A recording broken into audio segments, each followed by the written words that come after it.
do a quick video over my comm setup that I'm currently running.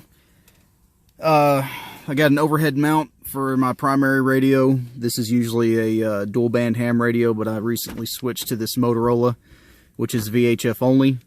It's a commercial unit, so it was probably originally used for like fire or Forest Service or something along those lines.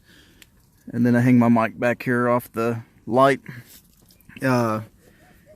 The reason I switched over to this UHF only radio is because I found that I was mostly only running UHF, and I am a Motorola fan. They do make good stuff. I mean, that radio will probably outlast me. That is ran through the headliner here, down the A-pillar trim into the floorboard. It's wired to power directly to the battery, fused in line.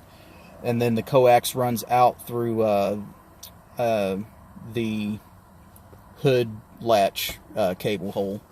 And then it runs to a NMO mount on an L bracket on the front fender.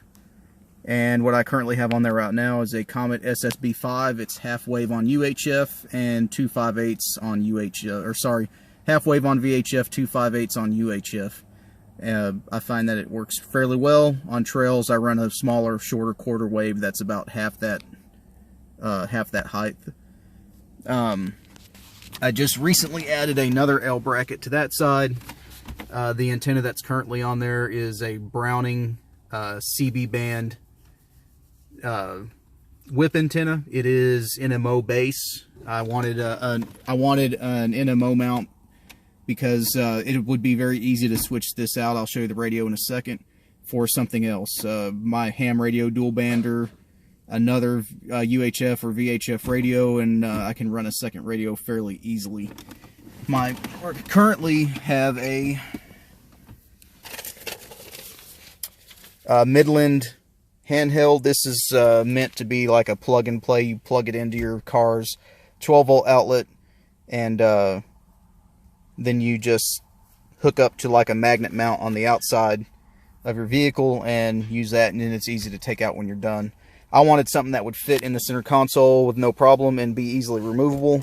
So underneath the seat on most Cherokees is a 12-volt, hot 12-volt outlet that's meant for power seats. Mine did not have those, so I spliced a standard SAE connector on there, cut the 12-volt cigarette lighter plug off the end, and soldered a soldered an SAE connector on this side.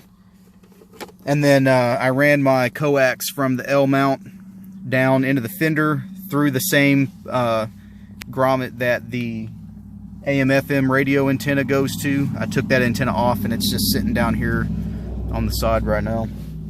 That coax came over, ran underneath the carpet, where I ran it through the trim down there to about midway down the seat, came out from underneath the trim, went under the carpet, and then up through the center console through a small gap in the front here, and then soldered a PL259 connector on there. So that would be easy. Just unscrew this connector, undo that, tuck this wire back underneath the seat, and I've removed this radio, take the antenna off, put a rain cap on it, and I'm back down to my primary radio.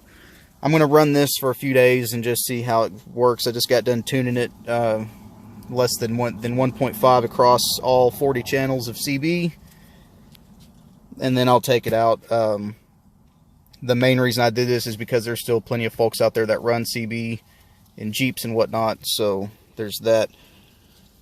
I've got the main unit of it pulled off right now, but on this unit, the part that would go on top of this power and coax adapter is what provides the entire radio. So it's CB, there's not much to it. It's old tech, so they've been able to fit all that stuff into just the handheld portion. And then you have all your controls, push to talk, channel change, squelch, all that is mounted on that head unit. I'll show you that head unit real quick since we're pretty much done in here with the comm setup. So this is kind of my makeshift ham radio bench or whatever. I do have an old Uniden CB over here that I haven't used in forever. I think I gave it to my brother and then he gave it back to me. This is the dual bander that was in there. It's a BTEC UV50 X2, perfectly serviceable radio, works just fine on, again, both bands. This is the CB unit I was talking about. So all the guts that would normally be in a CB unit like that are in this handheld, and it works fine. It's not going to have a big heat sink, but CB only puts out 4 watts anyway, so you're not really you don't really need a whole lot to make that work. And then chargers for various stuff back there, a whole bunch of handhelds. I will take a couple of those with me, so you can get out of the vehicle and walk around and talk. That's an airband radio for aircraft stuff. And then somewhere around here I've got a old surplus Motorola. So this is an old surplus MTS 2000, one of the Motorola, from the Motorola Jedi series. I've got it. It's just a brick. It's a tank. Thing works great. I'm slowly moving away from those other handhelds into surplus commercial stuff, mainly because they're nearly impossible to kill. Batteries are easy to find. The surplus market is overflowing with this stuff, so it's not hard to find. Anyway, that's my comm setup for the most part. Y'all have a good one.